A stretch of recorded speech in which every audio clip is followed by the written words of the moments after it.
સાબરકાંઠાના પ્રાંતિજ ગાંધીનગર વચ્ચેથી પસાર થતી સાબરમતી નદીમાં રેતી લીઝને લઈ અને બે ખનન માફિયા જૂથ વચ્ચે હોબાળો થયો। પથ્થરમારા બાદ ખુલ્લેઆમ ફાયરિંગ થયું, જેનો વિડીયો સોશિયલ મીડિયામાં વાયરલ થયો છે। આ સમયે ખાણ ખનીજ વિભાગના અધિકારીઓ ઘટના સ્થળે હાજર હોવા છતાં માત્ર નિહાળતા રહ્યા। પ્રાંતિજ પોલીસે 6 માફિયાઓ સામે સરકારી કામમાં અડચણની ફરિયાદ નોંધી છે, પરંતુ ફાયરિંગનો ઉલ્લેખ કર્યો ન હોવાથી દબાણની અટકળોએ જોર પકડ્યું। નદીમાં ગેરકાયદેસર રેતી ચોરીનું મોટું રેકેટ ચાલુ હોવાનું ખુલ્યું છે।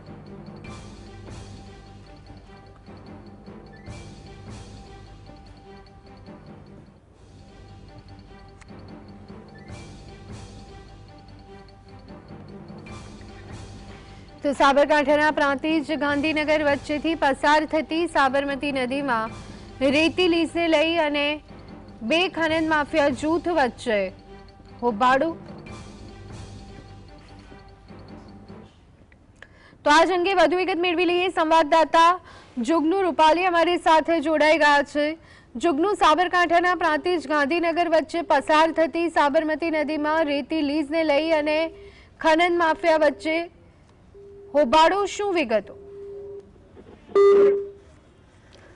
તો ફરી એકવાર સંપર્ક કરવાનો પ્રયત્ન કરીશું, પરંતુ અત્યારના હાલના સમાચાર સાબરકાંઠાના પ્રાંતિજ ગાંધીનગર વચ્ચેથી પસાર થતી સાબરમતી નદીમાં રેતી લીઝને લઈ અને માફિયા જૂથ વચ્ચે હોબાળાની ઘટના।